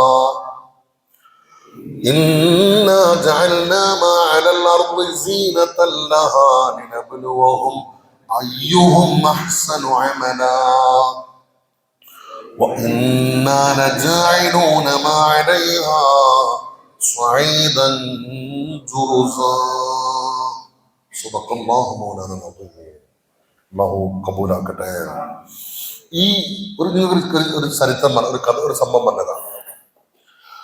പിന്നെ മക്കയിലെ ഖുറൈശി പ്രമുഖർ നളർ ബിൻ ഹാരിസിനെയും ഉഖബത്ത് ബിൻ അബീ മുഅയ്ത്തിനെയും മദീനയിലേക്ക് പറഞ്ഞേക്കാം. ഒരു സംഭവം കേട്ടോളെ. ഇത് ഇബ്നു ഇസ്ഹാഖ്, പിന്നെ ഇസ്ലാമിക ചരിത്ര പണ്ഡിതനായ ഇബ്നു ഇസ്ഹാഖ് ഈ സംഭവം ഉദ്ധരിക്കുന്നുണ്ട്. ധാരാളം തഫ്സീറുകളിൽ ഈ സംഭവം പറയുന്നു. 2 ആളുകളെ, നളർ ബിൻ ഹാരിസും ഉഖബത്ത് ബിൻ അബീ മുഅയ്ത്ത്, പേര് മറക്കരുത്. രണ്ടും നല്ല വശങ്ങളാണ്. 2 കൊടിയ വശങ്ങളാണ്. ഈ നളർ ബിൻ ഹാരിസിന്റെ സ്വഭാവം എന്ന് പറഞ്ഞാല് മുശ്രിക്കീങ്ങൾക്ക് ചരിത്രം പറഞ്ഞു കൊടുക്കുന്ന പണിയായിരുന്നു ആർക്കുണ്ടായിരുന്നത്. അതായത് റസൂലുള്ള ഖുർആൻ ഇങ്ങനെ ഓതിക്കൊടുക്കുന്ന സമയത്ത് ചരിത്രം പറയും. അപ്പൊ അതിനെ കവച്ച് വെക്കാൻ വേണ്ടി ഇവൻ എന്ത് ചെയ്യും, എവിടുന്നേലൊക്കെ പോയി എന്തിലൊക്കെ തപ്പിപ്പിടിച്ചിട്ട് ഇവൻ മാർക്കറ്റിലേക്ക് പോയാൽ പഴയ ബുക്കുകൾ വാങ്ങലാണ് ഇവന്റെ പണി. ആരെ പണി? ഈ നളർ ബിൻ ഹാരിസിന്റെ പണി. എന്തിന്? റസൂലുള്ളാഹിക്ക് പകരമായി ഇവരെ അങ്ങോട്ട് റസൂലുള്ളാഹിക്ക് പോകാതിരിക്കാൻ വേണ്ടിയിട്ട്, ഇവരെ പിടിച്ചു നിർത്താൻ വേണ്ടി ഇവരെങ്ങനെ വിളിച്ചോട്ടി സദസ്സാക്കിയിട്ട് ഇവർക്കിങ്ങനെ ചരിത്രം പറഞ്ഞു കൊടുക്കുക. അറബി ഭാഷയല്ലാത്ത കിതാബുകൾ കിട്ടിയാൽ പരിഭാഷകരെ വെച്ചിട്ട് ഇവരെന്ത് ചെയ്യും, ഈ ചരിത്രം പറഞ്ഞു കൊടുക്കും. അപ്പൊ ഒരു ചരിത്രം ഇങ്ങനെ കേൾക്കുമ്പോ ഇവര് അങ്ങനെ ഉണ്ട്. ചരിത്രം കേൾക്കാൻ പ്രത്യേക രസമാണല്ലോ, ആൾക്കാർ ഇവരെ കൂടും, അങ്ങോട്ട് പോകില്ല. അങ്ങനെ പല ആളുകളും, സ്വഹാബിമാരായ പല ആളുകളും വിശ്വാസത്തിലേക്ക് വരുന്നതിന് മുമ്പ് ഈ നളർ ബിൻ ഹാരിസിന്റെ ഈ ചരിത്രം കേട്ടവരാണ്. പക്ഷെ റസൂലുള്ളാഹി തങ്ങൾ എന്ത് ചെയ്യും, അതിന്റെ സത്യാവസ്ഥ ബോധ്യപ്പെടുത്തി കൊടുക്കും. അപ്പൊ അവർക്ക് എന്ത് ചെയ്യും, അത് ബോധ്യമാകും. അങ്ങനെ റസൂലുള്ളാഹിക്ക് പാരലൽ കോളേജ് നടത്തിയ ആളാണ് ആര്? റസൂലുള്ളാഹിക്ക് പാരലായി പകരമായി ഈ ക്ലാസ് നടത്തിയ ആളാണ് ആര്? ഈ നളർ ബിൻ ഹാരിസ്. കുറച്ച് വിഷമത്തെ ഐറ്റമാണ്. മറ്റൊന്ന് ഉഖബത്ത് ബിൻ അബീ മുഅയ്ത്താണ്. ഓനെ കുറിച്ച് റസൂലുള്ളാഹി പറയുന്നത് അറിയോ? അസ്ഖാ ഹാദിഹിൽ ഉമ്മ.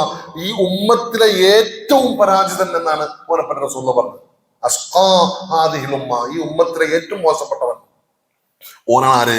ഉഖബത്ത് ബിൻ അബീ മുഅയ്ത്ത്. ഈ 2 പേരെ ഖുറൈശികൾ അയച്ചു എവിടേക്ക്? മദീനയിലേക്ക്. എന്തിന്? ഇല അഹിബാരി യഹൂദ, ജൂത പുരോഹിതന്മാരുടെ അടുത്തേക്കാണ് പറഞ്ഞേക്കുന്നത്. ഈ സംഭവം നുബുവത്തിന്റെ ആദ്യ കാലത്താണ് നടക്കുന്നത്. റസൂലുള്ളാഹി തങ്ങളുടെ നുബുവത്തിന്റെ ദഅവത്തുമായി വന്നപ്പോഴുള്ള സാഹചര്യമാണത്. റസൂലുള്ളാഹിനെ എങ്ങനെയെങ്കിലും ഒതുക്കാൻ വേണ്ടി ശ്രമിക്കുന്ന സമയത്തുള്ള സംഭവങ്ങളാണ്. അപ്പോ റസൂലുള്ളാഹിനെ കുറിച്ച് പഠിച്ച് മനസ്സിലാക്കാൻ വേണ്ടി യഹൂദന്മാരുടെ നേതാക്കന്മാരുടെ അടുത്തേക്ക് പറഞ്ഞേക്കാണ്. അന്ന് മക്കയിൽ ആരില്ല? ജൂതന്മാരില്ല. ജൂതന്മാരുടെ എവിടെയാണ്? മദീനയിലാണ്. ജൂതന്മാരെന്ന് പറഞ്ഞാൽ അവരില് അത് ഖുറൈശികൾക്ക് മുൻ വേദഗ്രന്ഥങ്ങളെ കുറിച്ച് ധാരണയൊന്നുമില്ല. കാരണം അവരെന്തായിട്ടില്ല, അംഗീകരിച്ചിട്ടില്ല. മുൻ വേദഗ്രന്ഥങ്ങള് അന്ന് തൗറാത്തിന്റെ ഒക്കെ ഭാഗം നിൽക്കുന്നത് ജൂത പുരോഹിതന്മാരുടെ അടുത്താണ്. കുറച്ചൊക്കെ, അതായത് 90% ഈ മുൻ വേദഗ്രന്ഥങ്ങളിൽ ഇവരെന്ത് ചെയ്തിട്ടുണ്ട്? മാറ്റത്തിരുത്തുകൾ വരുത്തിയിട്ടുണ്ട്. ഇവർക്ക് ആവശ്യമുള്ളത് മാത്രം. ആ സംഭവങ്ങളൊക്കെ ഒരുപാട് പറഞ്ഞാൽ നീണ്ടു പോകും.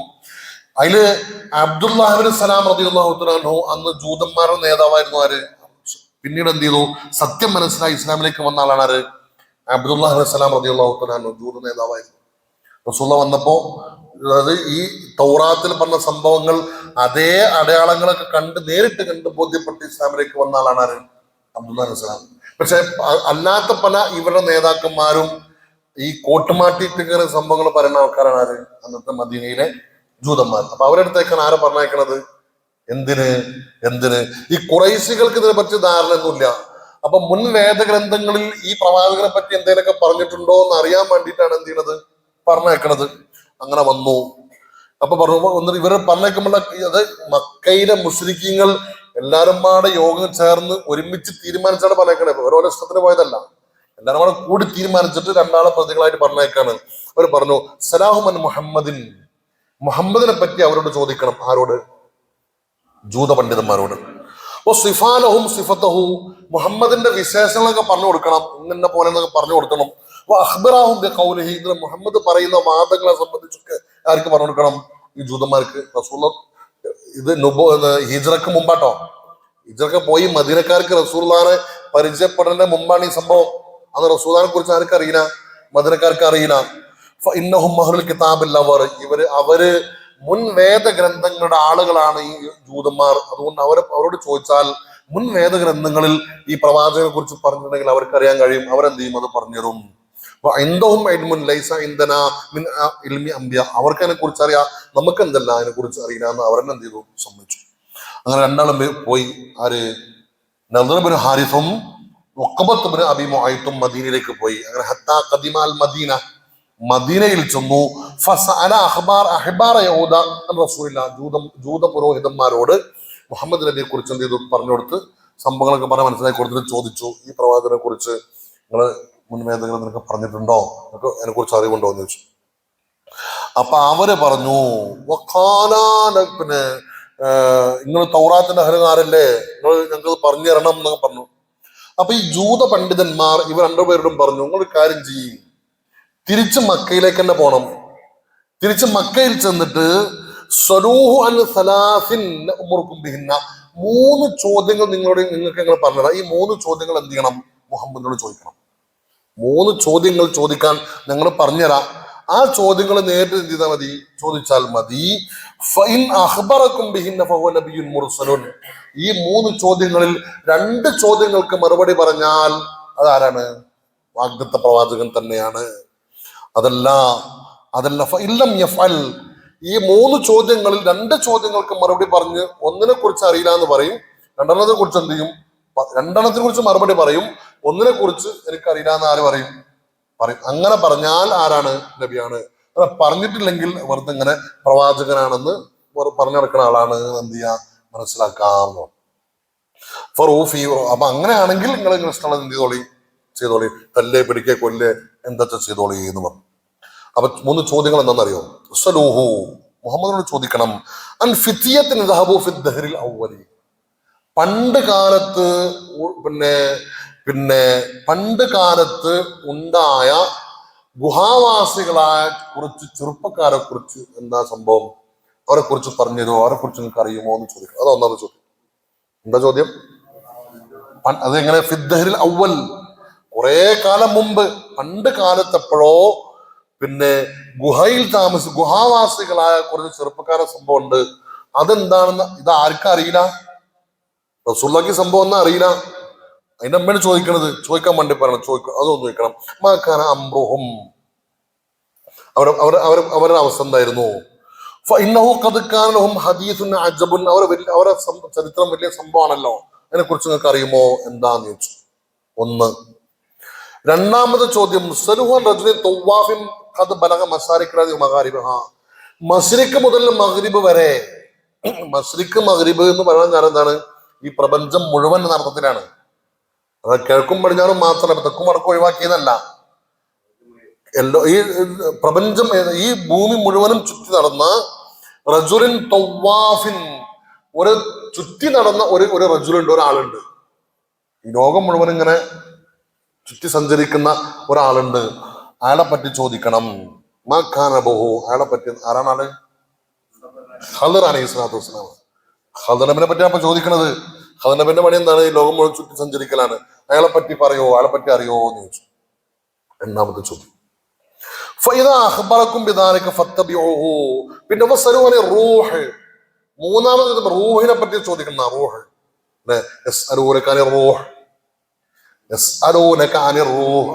തൊട്ടുമ്പത്തെ സൂറത്തുൽ ഇസ്രായിൽ അപ്പൊ അല്ലെന്താ പറയാറ്? അതെന്റെ അള്ളാന്റെ കാര്യമാണ്, എന്നോട് ചോദിക്കേണ്ടതല്ലേ. അപ്പൊ രണ്ട് കാര്യങ്ങളെ കുറിച്ച് മറുപടി പറഞ്ഞു. മൂന്നാമത്തെ പറയുന്ന ആര് പറഞ്ഞു കൊടുത്തിട്ടുള്ളത്? ജൂതന്മാർ പറഞ്ഞിട്ടുള്ളത്. ഈ മൂന്ന് ചോദ്യം ചോദിച്ചു. ഈ മൂന്ന് ചോദ്യങ്ങൾക്ക് മറുപടി പറഞ്ഞാൽ ആ മുഹമ്മദിനെ നിങ്ങൾ എന്ത് ചെയ്തോളൂ? നബിയായി പിൻപറ്റിക്കോളൂ. മറുപടി പറഞ്ഞിട്ടില്ലെങ്കിൽ വെറുതെ തൊള്ളപ്പാട് ഇങ്ങനെ പറയുന്ന ഒരാൾ മാത്രമാണ്. നിങ്ങൾക്ക് വേണ്ടത് എന്ത് ചെയ്യാം? വേണ്ടതുപോലെ ചെയ്യാന്ന് പറഞ്ഞു. ഇതാണ് ചോദ്യം. രണ്ടുപേരും തിരിച്ചോടെ വന്നു, മക്കയിലേക്ക് തിരിച്ചു വന്നു. ഖുറൈശികളോട് ഈ വിഷയങ്ങൾ പറഞ്ഞു. ഖുറൈശി സമൂഹമേ, മുഹമ്മദിന്റെയും നമ്മുടെയും ഇടയിലുള്ള ആ വിഷയത്തിന് തീരുമാനമായിട്ടാണ് ഞങ്ങൾ വന്നിട്ടുള്ളത്. ഈ അഹ്ബാർ യഹൂദ്, ജൂത പുരോഹിതന്മാർ 3 ചോദ്യം ചോദിക്കാൻ വേണ്ടി പറഞ്ഞിട്ടുണ്ട് മുഹമ്മദിനോട്. അങ്ങനെ ചോദ്യത്തിന് മറുപടി പറഞ്ഞാൽ മുഹമ്മദ് യഥാർത്ഥ പ്രവാചകനാണ്. മറുപടി പറഞ്ഞിട്ടില്ലെങ്കിൽ എന്താണ്? പ്രവാചകനല്ല, വെറുതെ ഇങ്ങനെ പറയുന്ന ആളാണ് എന്ന് പറഞ്ഞു. അങ്ങനെ അവരൊക്കെ പാട് കൂടി എവിടേക്ക് വന്നു? ഫജാഊ റസൂലല്ലാഹി, എല്ലാരും കൂടി എവിടേക്ക് വന്നു? റസൂൽ വന്നു.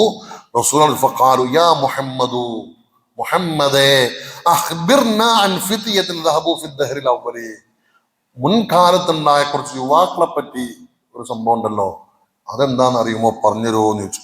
അത് കാനത്തും ഖിസ്സത്തുൻ അജബുൻ, അത്ഭുതകരമായ ചരിത്ര സമ്പന്നവരാണ് അവർ. എന്താണെന്നറിയോ ചോദിച്ചു. അടുത്ത ചോദ്യം ചോദിക്കാൻ വേണ്ടി പറഞ്ഞു.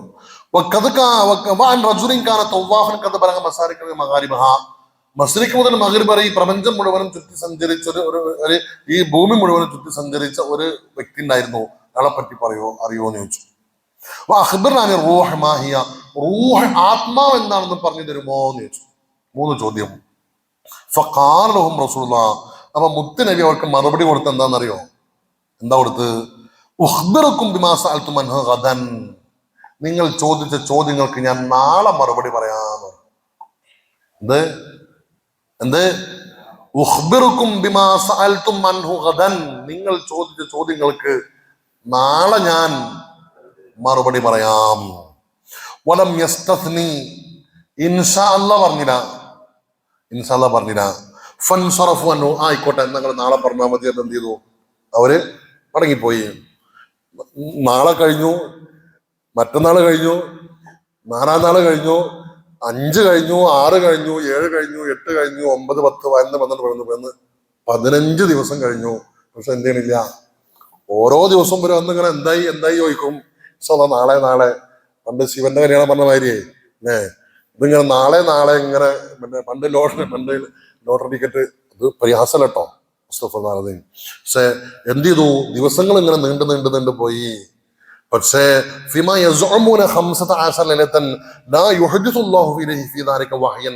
റസൂലുള്ളാഹിക്ക് പറയണമെങ്കിൽ എന്ത് വേണം? വഹി വരണ്ടേ അല്ലേ?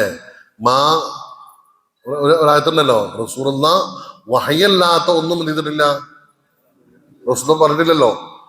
റസൂലുള്ളാഹിക്ക് സംഭവം അറിയില്ല. അതിന്റെ മുമ്പ് വഹി അറിയിച്ച് വഹി കിട്ടണം എന്നാലേ പറയാൻ പറ്റുള്ളൂ. പക്ഷെ 15 ദിവസമായിട്ടും വഹയുമില്ല, ജിബ്രീലും ഇല്ല, ഒരു സംഭവമില്ല. അങ്ങനെ ഹത്ത അർജഫ അഹ്ലു മക്ക, മക്കാർ ആകപ്പാട് എന്ത് ചെയ്തു? ഇളകി. മക്കാർ തീരുമാനിച്ചു മുഹമ്മദ് എന്താവൂല, സംഭവങ്ങൾ അറിയില്ല. അറിയില്ല എന്ന് വെച്ചാൽ എന്താണ്? അറിയില്ല എന്ന് വെച്ചാൽ റസൂൽ അല്ലാന്നല്ലേ, വെറുതെ ഇങ്ങനെ വെറുതെ വാദം കൊണ്ട് എടുക്കാന്നല്ലേ. ആലു അവര് പറഞ്ഞു, വായദന മുഹമ്മദ് ഖദൻ, മുഹമ്മദ് നമ്മോട് നാളെ എന്ന് പറഞ്ഞതാണ്. പക്ഷെ വല്യോമ ഖംസ അശറത്തി, ഇപ്പൊ ഇന്ന് 15 ദിവസമായി. നമ്മൾ ചോദിച്ചിരുന്നായിട്ടില്ല, മുഹമ്മദ് മറുപടി കണ്ടില്ല. പക്ഷേ റസൂലുള്ളാഹിക്ക് വല്ലാത്ത സങ്കടം. എന്താണ് ഇങ്ങനെ ചോദ്യം ഉണ്ടായിട്ട് അന്ന് എന്താ മറുപടി തരാത്ത? എന്താണ് റബ്ബിന്റെ സഹായം വരാത്ത? എന്താണ് വഹി എന്താണ് വൈകണത്? ജിബ്രീൽ എന്താണ് വരാത്തത്? റസൂലുള്ളാഹിക്ക് മാനസികമായി വല്ലാത്ത പ്രയാസമായി. ശക്കാലിഹ്യമായ തക്രവിഹലു മക്ക, മക്കാരോട് ഇങ്ങനെ പറഞ്ഞെടുക്കാണ്, മുഹമ്മദ് അല്ല പ്രവാചകനല്ല, വെറുതെ പറഞ്ഞെടുക്കായിരുന്നു. ഇതിങ്ങനെ കേൾക്കണ്ടാര്? മുത്തുനബി. ഇതിങ്ങനെ കേൾക്കും തോറും റസൂലുള്ളാഹിക്ക് മാനസികമായി വല്ലാത്ത പ്രയാസം വന്നു. അങ്ങനെ 15 ദിവസം കഴിഞ്ഞു. 15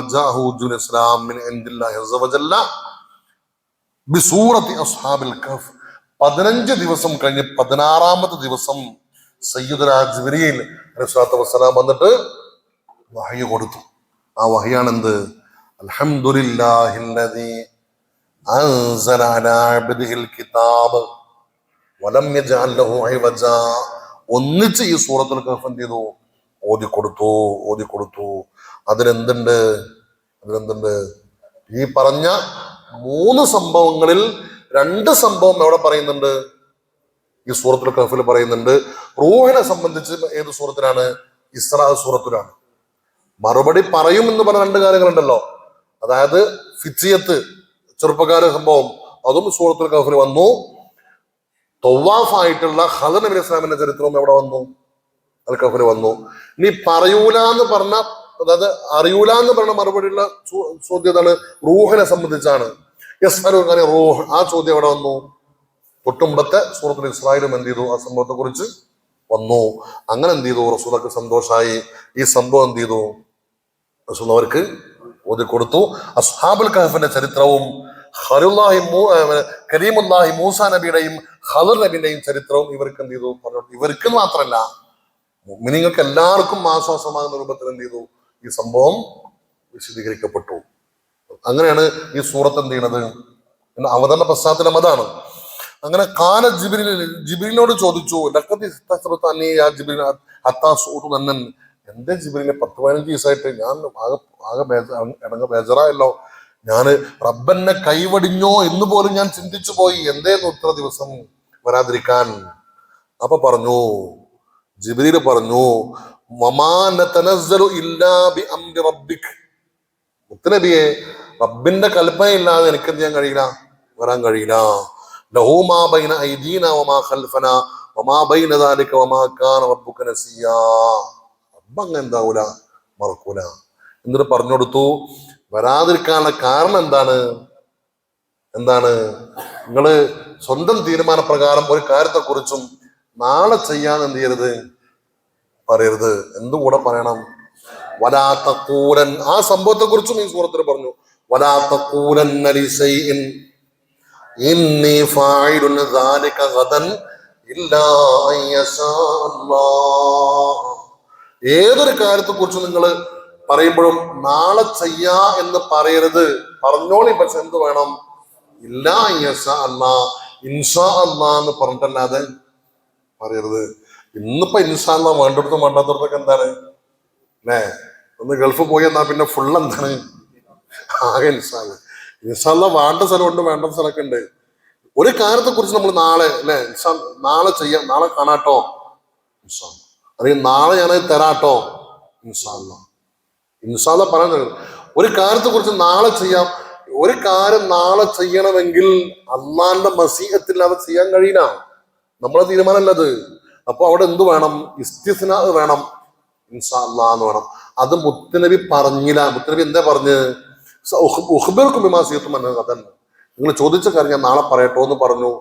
പക്ഷെ അവിടെ റസൂലുള്ളാഹിക്കുള്ള ഒരു പാഠം കൂടിയും അതോടെ ഉമ്മത്തിന് ആ പാഠം കൂടി പഠിപ്പിക്കാൻ എന്ത് ഈ സംഭവത്തിലൂടെ. അതാണ് 15 ദിവസം എന്തായത് വൈകിപ്പിച്ചെങ്കിലും ഈ സംഭവം എന്ത് ചെയ്തു, പൂർണ്ണമായി അവതരിപ്പിക്കപ്പെട്ടു. അവർക്ക് എന്തായി, വിശ്വസിച്ചോ ഇല്ല എന്നുള്ളത് വേറെ കാര്യം. പക്ഷെ ഖുറൈശികൾ വിശ്വസിച്ചില്ലെങ്കിലും ലോകത്ത് വന്ന മുഅ്മിനീങ്ങൾക്ക് മനസ്സിലാക്കാൻ എന്ത് ചെയ്തു അല്ലാഹു തആല ഈ സൂറത്ത് അവതരിപ്പിച്ചു. അങ്ങനെയാണ് ഈ സൂറത്തുൽ കഹ്ഫ് എന്ത് ചെയ്യണത്, അവതരിപ്പിക്കപ്പെടുന്നത്. മനസ്സിലാകുന്നുണ്ടോ? ചരിത്രം മനസ്സിലായോ? സംഭവം മനസ്സിലായോ? ഇനി ഇൻഷാ അല്ലാഹ് 30 നമ്മൾ തുടങ്ങിയത്, 9 കൂടി ഉണ്ട്. ഈ സൂറത്തിന്റെ ഉള്ളടക്കം നമ്മുടെ 4 പ്രധാന ചരിത്ര സംഭവങ്ങളാണ് ഇതിൽ പറയുന്നത്. എന്തൊക്കെ? ഒന്ന് അസ്ഹാബുൽ കഹ്ഫിന്റെ ചരിത്രം, മറ്റൊന്ന് 2 തോട്ടങ്ങളുടെ കഥ. 2 തോട്ടങ്ങൾ, ഒരു കാരണവരും ഒരു അഞ്ചനും. രണ്ടാൾക്ക് ഒരു തോട്ടങ്ങൾ കൊടുത്തിരുന്നു. ഒരാളെ തോട്ടം എന്തായി പോയി, നാശമായി പോയി. ഒരാളെ തോട്ടം എന്ത് ചെയ്തു, നല്ല സമൃദ്ധമായി. ആ സംഭവം കേട്ടിട്ടുണ്ടാവും അല്ലേ? മൂന്നാമത്തത് മൂസാ നബിയും ഖദർ നബിയും തമ്മിലുള്ള യാത്ര. നാലാമത്തത് ദുൽഖർനൈൻ രാജാവിന്റെ സംഭവം. ഈ 4 ചരിത്രങ്ങളും നമ്മുടെ ജീവിതത്തിൽ ഉണ്ടാകുന്ന 4 പരീക്ഷണങ്ങളിലേക്കുള്ള സൂചനകളാണ്. വിശ്വാസിയുടെ ജീവിതത്തിൽ ഉണ്ടാകുന്ന 4 പരീക്ഷണങ്ങളിലേക്കുള്ള സൂചനയാണ് ഈ 4. വെറുതെ ചരിത്രം പറഞ്ഞിട്ടല്ല, ഖുർആനിൽ വെറുതെ എന്തിനും പറയാൻ വേണ്ടി ചരിത്രം പറഞ്ഞിട്ടല്ല. അതിന് പിന്നിൽ എന്തുണ്ട്? നമ്മൾ അഭിമുഖീകരിക്കുന്ന 4 പരീക്ഷണങ്ങൾക്കുള്ള സൂചനകളാണ്. മാത്രമല്ല അതിന്റെ പരിഹാരവും എന്ത് ചെയ്യുന്നുണ്ട്, അള്ളാഹു അതിനെ തുടർന്ന് പറയുന്നുണ്ട്. അങ്ങനെയാണ് അതിന്റെ പരിഹാരവും നിർദ്ദേശിച്ചിട്ടാണ് അള്ളാഹു ഈ സൂറത്തിന്റെ ആയത്തുകൾ എന്ത് ചെയ്തിട്ടുള്ളത്, ക്രമീകരിച്ചത്. വളരെ രസകരമാണ് അത്. ഓരോ സംഭവം പറയുമ്പോഴും ആ പരീക്ഷണങ്ങളും അതിന്റെ പരിഹാരവും പറഞ്ഞിട്ട് അടുത്ത സംഭവം പറയാം. വളരെ കൃത്യമായി ആ സൂറത്തിന്റെ ഘടന തന്നെ, ആയത്തുകളുടെ ഘടന തന്നെ വളരെ മനോഹരമാണ്. 4 പരീക്ഷണങ്ങൾ. ഏതാണ് 4 പരീക്ഷണങ്ങൾ? ഒന്ന് ഫിത്നത്തുദ്ദീൻ, ഈമാനിന്റെ പരീക്ഷണം. നമ്മളും അള്ളാഹുമായുള്ള ഇടപാടുകളിൽ സംഭവിക്കുന്ന ചില വീഴ്ചകൾ, ചില പ്രയാസങ്ങൾ. അതാണ് ആർക്ക് സംഭവിച്ചത്? അസ്ഹാബുൽ കഹ്ഫിന്റെ ചരിത്രം. അവരുടെ ഈമാനും അവിടെ അള്ളാഹിനെ കുറിച്ചുള്ള വിശ്വാസവും അവർ നേരിടേണ്ടി വന്ന പരീക്ഷണങ്ങളും അവർ അഭിമുഖീകരിച്ച പ്രയാസങ്ങളും അവർ ഗുഹയിൽ അകപ്പെടേണ്ടി വന്നതും അവർ 309 വർഷം കടന്നുറങ്ങേണ്ടി വന്ന സംഭവങ്ങളൊക്കെ അത് വിശ്വാസപരമായിട്ടുള്ള ഫിത്നയെ എന്ത് ചെയ്യുന്നുണ്ട്. അപ്പോ അങ്ങനെ വരുന്ന സമയത്ത് ഒരു വിശ്വാസി എന്താണ് സ്വീകരിക്കേണ്ടത് എന്ന നിർദ്ദേശമാണ് അസ്ഹാബുൽ കഹ്ഫിന്റെ ചരിത്രത്തിലൂടെ എന്ത് ചെയ്യണത്. അത് വെറുതെ അങ്ങനെ അസ്ഹാബുൽ കഹ്ഫിന്റെ ചരിത്രം പറഞ്ഞ് പോയിക്കല്ല. നിങ്ങൾക്ക് മനസ്സിലായിണ്ടോ? അപ്പൊ ഒന്ന് ഫിത്നത്തുദ്ദീൻ, 2 ഫിത്നത്തുൽ മാൽ, സമ്പത്തിന്റെ പരീക്ഷണം.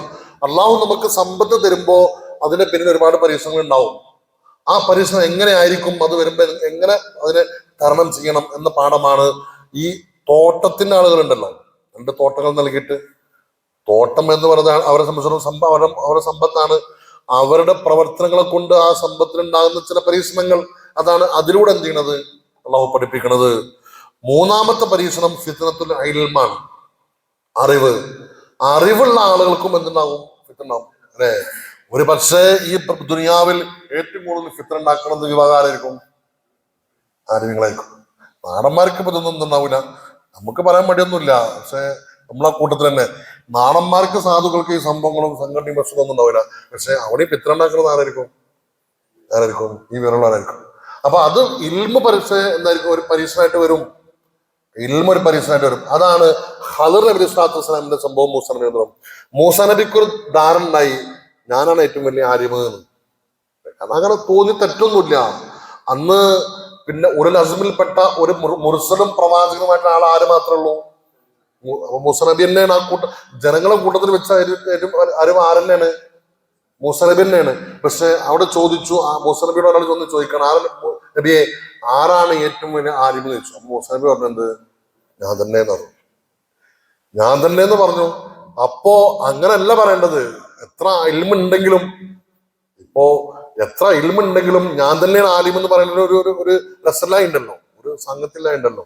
അപ്പൊ എന്ത് ചെയ്തു? അള്ളാഹ് ഒരു പരീക്ഷണം കൊടുത്തു. മൂസാ നബിയെ അങ്ങേക്കാൾ അറിവുള്ള ആള് വേറെ ഉണ്ട് എന്ന് ബോധ്യപ്പെടുത്തി കൊടുക്കലാണ്. ഖദർ നബിന്റെ ചരിത്രത്തിലൂടെ മൂസാ നബിയെ കൂടെ കൂട്ടി, നിങ്ങൾ ഒരാളെ കൂടെ കൂടണം, കുറച്ചു കാലം മൂപ്പര കൂടെ നടക്കി, അപ്പൊ നിങ്ങൾക്ക് ഇൽമെന്താന്ന് തിരിയുന്ന എന്ത് ചെയ്തു? പഠിപ്പിച്ചു കൊടുത്തു. അത്തരം സംഭവങ്ങൾ. അപ്പൊ ഇൽമിന്റെ പരീക്ഷണം മൂന്നാമത്തത്. നാലാമത്തത് ഫിത്നത്തു സൽത്തന, അധികാരത്തിന്റെ പരീക്ഷണം. അധികാരം കിട്ടിയാൽ ഉണ്ടാകുന്ന ഫിത്നകൾ അല്ലെ, അധികാരം കയ്യിൽ വരുമ്പോ പിന്നെ എന്തോ ആകാന്നുള്ള ധാരണ അല്ലെ.